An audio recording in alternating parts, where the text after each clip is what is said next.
I'm Julia Cordova, and welcome to the Place Your Trades Network. We are the network that focuses on trading daily options using CME Group's event contracts to trade E-mini S&P, Nasdaq, Dow, Russell 2000, gold, silver, euro, crude oil, natural gas, copper, and Bitcoin.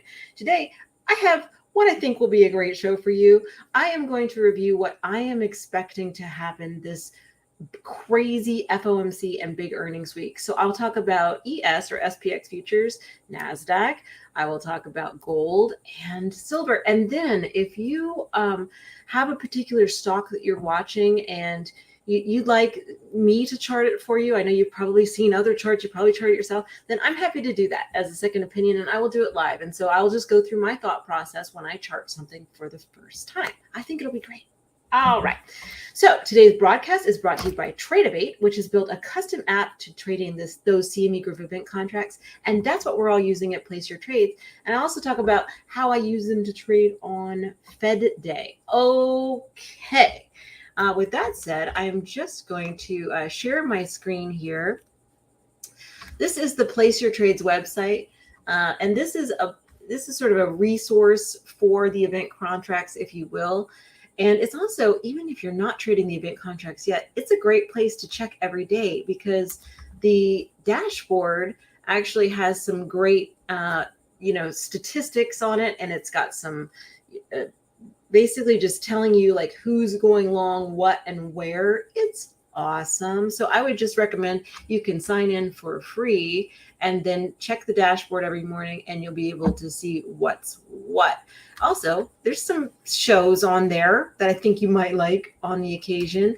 Now, let's talk about event contracts. Okay, so what are they? They are daily options. They range in price from 25 cents up to $20. You don't want to pay $20 because you're paying back, right? Right. But you basically want to buy them as low as possible and sell them as high as possible. But I'll explain how that works a little bit. So for ES, for example, basically whatever we're at now, if we're sort of, so we're right above 45.80 right now. We're at 45.82. So it's about 50-50 right now. Yes, if you wanted to take a yes bet that it will close above 45.80, you would pay $12. And then if you're correct, you win $20. That's pretty good, right? Almost 50%. If you think it will close under 45.80 because it's still above now, that would cost $8.50, and then you would win $20 if you're correct about that. So it's sort of at the moment you're guessing yes, no, whether or not it will close above or below where we are. Now, what I like to do in particular is I like to sort of go out of the money a little bit. And let's say that you believe that today would squeeze up to 4,600. Those are just $2.25, and you win $20 if you are correct. So I'll show you the chart in just a second, what I think about whether or not we could possibly close above 4,600 today. If so, I mean, throw $20 at it when I think it's a good idea. All right, so let's discuss ES or SPX futures. All right, this is my weekly chart here. And just to give you a little bit of a background, because I know, some people don't look at the weekly chart. That blows my mind. That blows my mind. Like the weekly charts are pretty much my bread and butter because as you're trading day to day, if you're in the correct weekly trend, you have a better odds of not screwing it up. Right? Right. So I like to look at the weekly charts.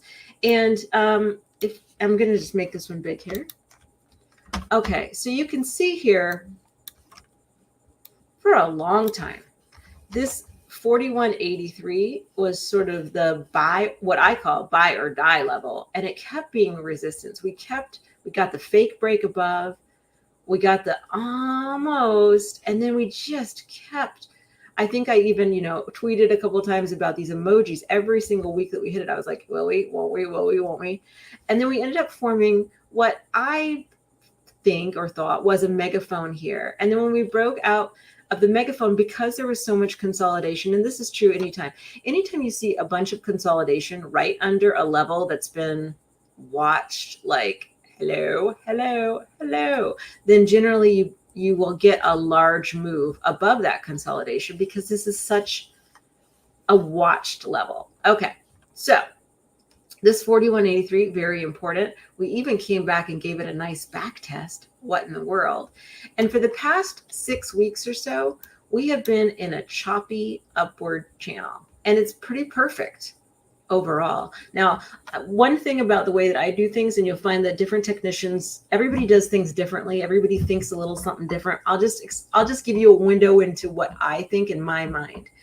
For me, when I do charting, the most important thing isn't the wicks, it's where the whatever I'm charting closes. So for me, this is or opens. It's about the wicks, but it's also about whether or not it's staying within those parameters, right?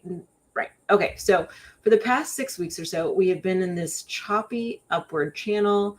It's not closed below it. It's not closed above it. Last week, I thought potentially we were going to break out above it, but just on Friday, it came back and closed right on the bubble here, right on the bubble.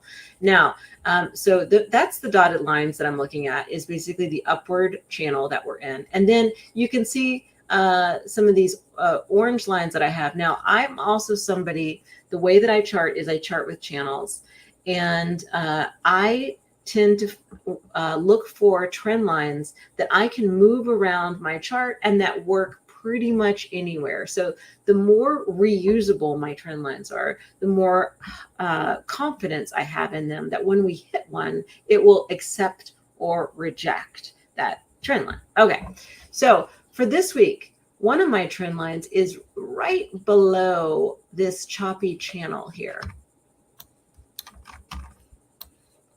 So the choppy channel is, the top of it is about 45.87 or so, and my trend line is 45.78.50.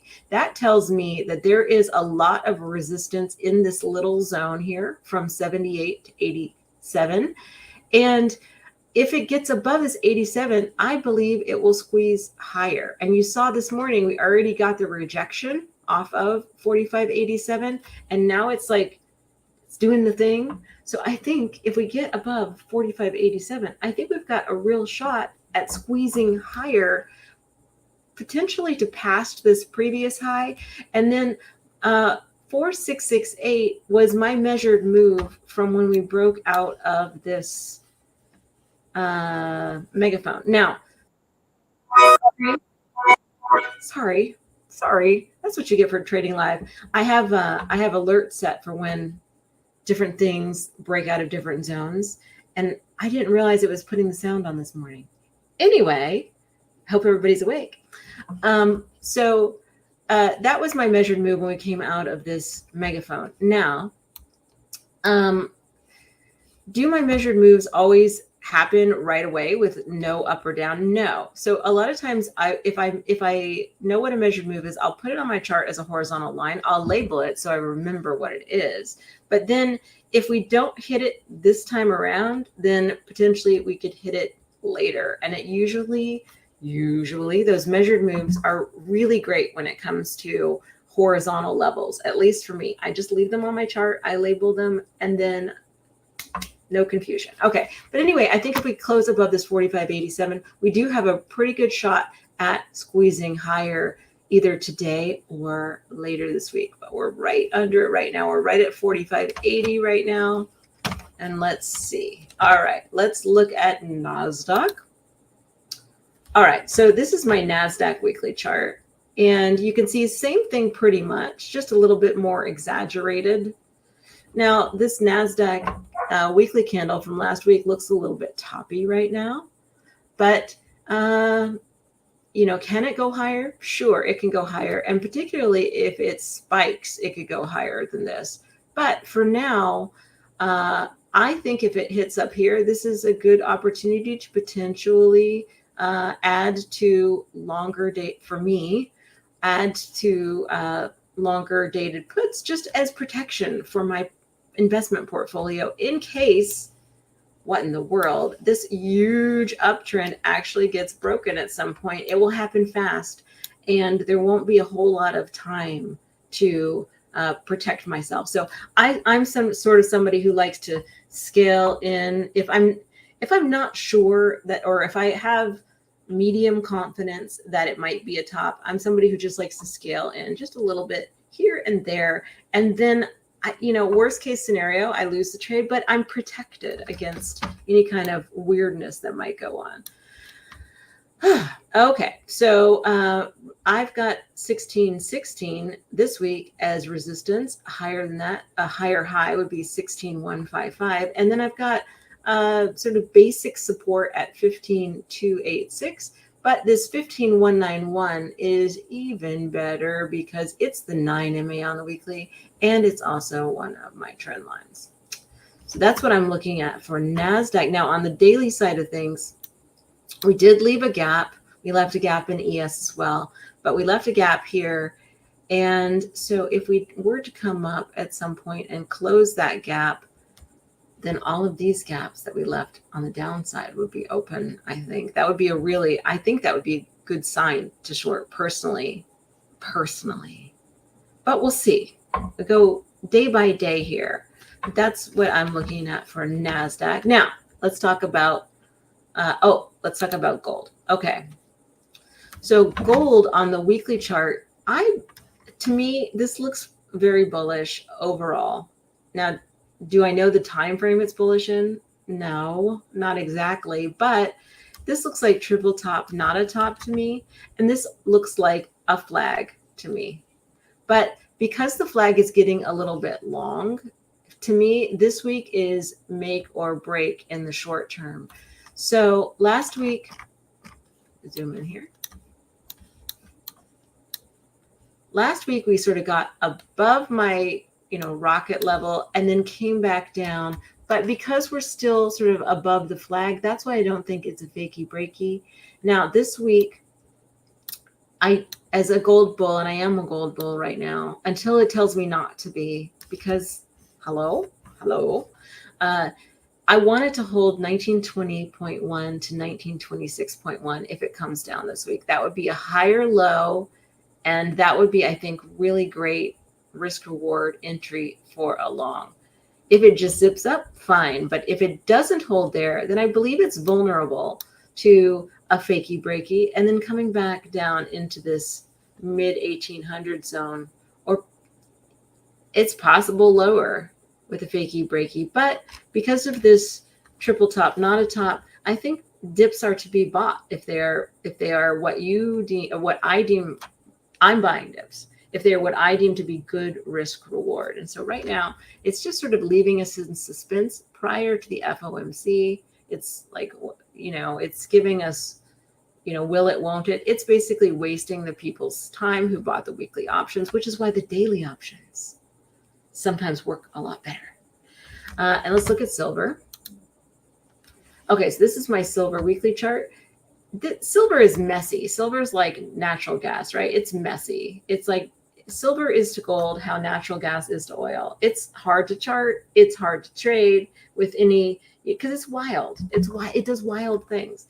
But on the weekly, I'm watching 24.475 as support. And then on the daily, so you saw me, a while ago say we're getting close to that ugly hot level. And then it did what looked like a bear flag to any technical person, right? But the best thing about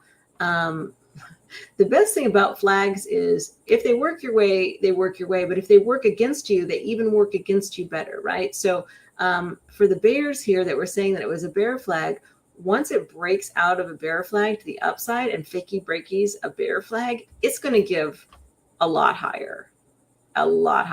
So the daily levels that I'm watching to hold on silver are 24.39, which so far has held, along with this 24.47. And then I'm looking a little bit lower to this 24.05. Why? Because a while ago I had seen, and I didn't share it with Twitter, but I did share it with my group. I had seen a potential inverse head and shoulders here. So what I did was, I'm just telling you how I get some of my targets here. This is very interesting information. I took the measured move from the head to the neckline. okay? And what it should have been initially,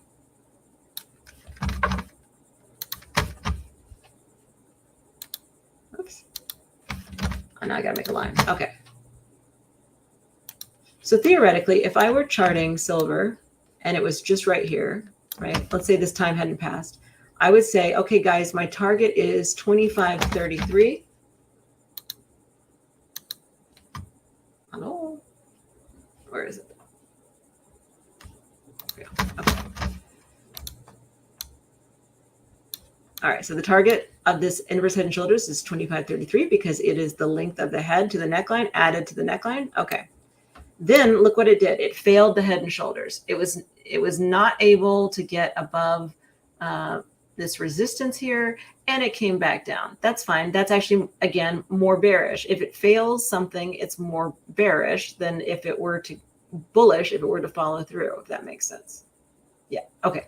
So it came back down here. It did the little flag thing. And then guess where it stopped? What? This resistance, which is why I keep things on my chart and I label them, because then what was this resistance is still resistance, even if it didn't pan out right away. So that's how personally I do my charts. Okay, and I want to talk about event contracts a little bit because for me on Fed Day, you know how I don't know how long a lot of you have been trading, but you know how Fed Day, generally speaking, can move in one direction and then reverse usually in the other direction. Well, if you don't want to take all of the leverage associated with futures, which can be, I mean, because it can really be wild, right? It can be wild.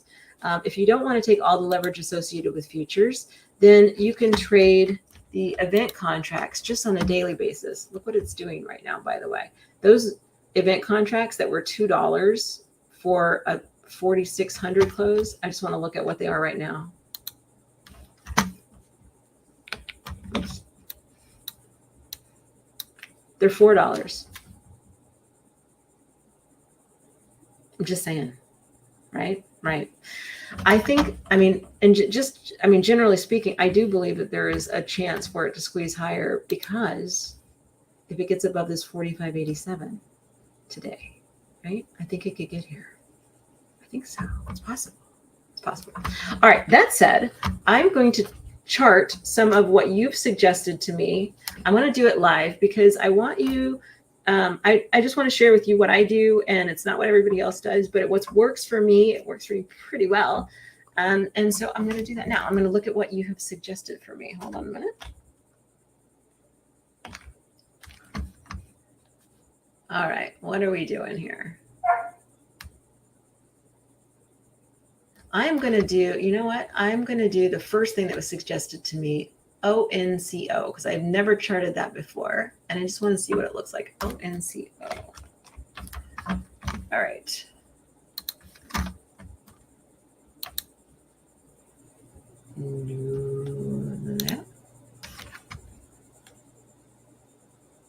This is exciting. All right, I'm going to do ONCO. Okay.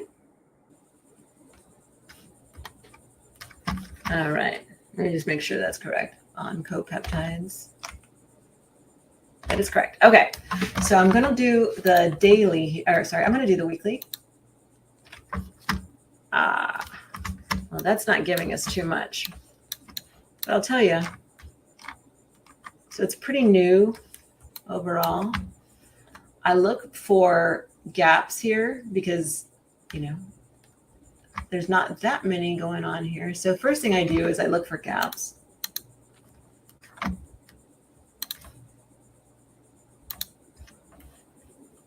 And I mark them off so I can watch them. Because, you know, it's funny is even after the gap gets filled, which it did here, it's still, these gaps still serve as support resistance. So the top of the gap served as support.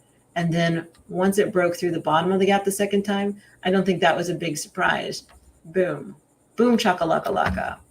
All right, so it doesn't look like it's doing much. It looks a little bit like dead money at this time, frankly. But you know, sometimes dead money like this can turn into something. So let me look at Actually, I'll draw some lines and then I'll tell you where I would start paying attention to it. Okay. So the first thing I generally do is I draw horizontal lines. If I see any horizontal lines that are particularly interesting, I like that. This is a horizontal line that gives us some play. If it closes above, yay. If it closes above, nay. And then it chopped here. So I like there. I like that area. 168. Let me see if I like one down here.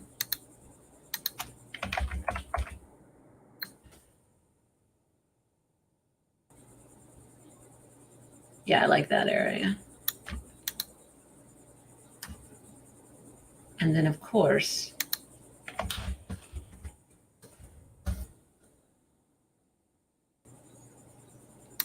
like this. Okay. So, well, actually, yeah, that's better. All right. Now, what I tend to do is try to look for lines that we can replicate here.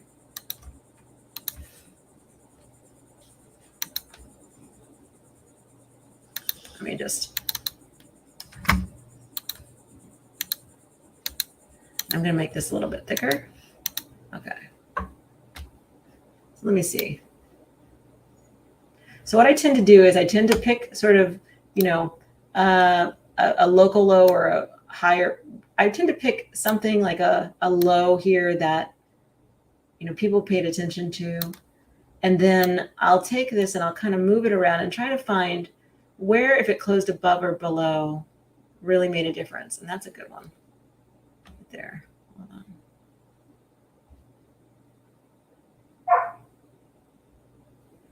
Yeah, that's good. You know why that's good? Because if I look here,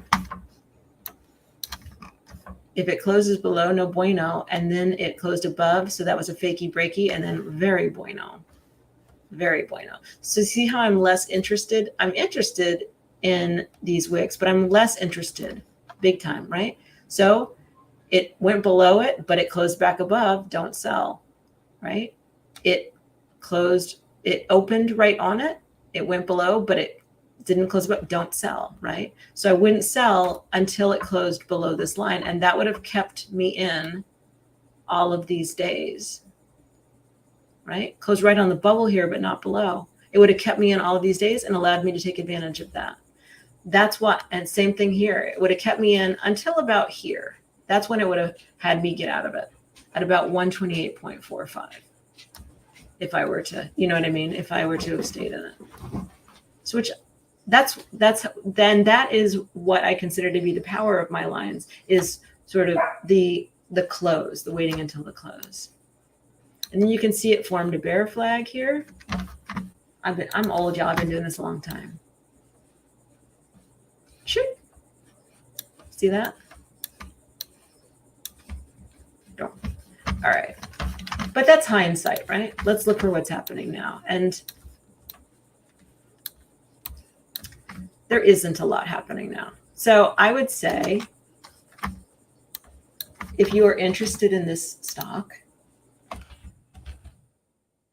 what I do is I would take this line, which is this is the line, right? This is what bulls want. This is the slope that bulls want it to stay above. And I would put it, so there's nothing to put it on really.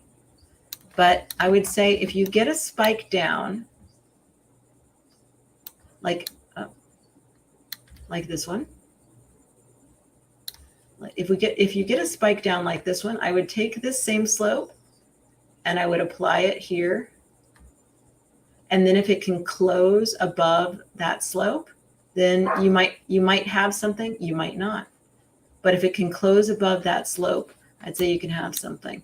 I just don't have anything to slope it on. I mean, I would say short term, you could move it. Sometimes I move these lines if I'm like really thinking, okay, you can move it, but that's how I feel about that. All right, let me do one more. Anybody else have something?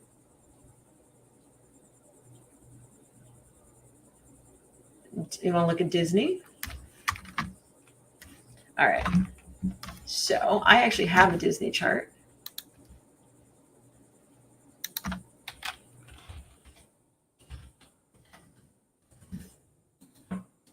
Didn't save it yet.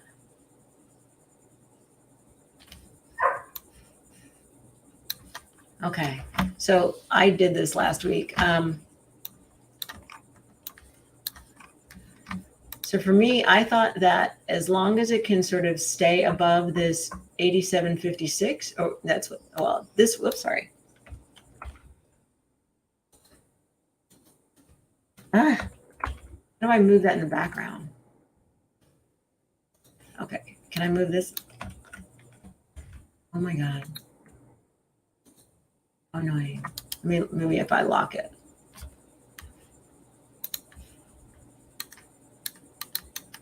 I'm not sure how to get at my thing. All right, whatever. So this week, I'm just going to put my thing over 80. Normally, oh, here, I'll just do this. So this week, if it stays above 87.66 on the close, then I'm telling you there's a chance. If it closes above 90.04, then I'm telling you that that's a better chance. So that's what I'm looking at there. And I did the same thing you saw me do before. I just looked for repeatable slopes. As long as it doesn't close above here, it's in a downward channel, right? Right. So even though it breached above, it's not a breakout because it didn't close above, and then it closed right on the line. It just still, it hasn't broken out. So I look for closes of my lines. And then here,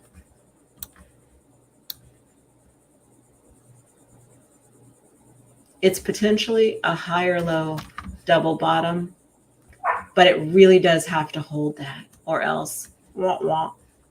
So anyway, that's what I did last week. Okay. All right. And I will say though, if you are trading the event contracts on the day of the Fed, just I have done this now twice because I'm an idiot. I traded gold on the Fed day, and just you have to keep in mind that because futures gold settles at 130, it's before the Fed decision. So generally speaking, gold and silver don't do a whole lot in the space of time right underneath that Fed meeting. So I would stick to trading ES and Q RTY on Fed day for the event contracts. That will, in my opinion, give you a much better shot of having a winner. So, all right. Thanks, everybody. And I appreciate you so much. Please follow at Place Your Trades on Twitter. I am Cordova Trades on Twitter. And I hope you have a great trading week. Okay, bye.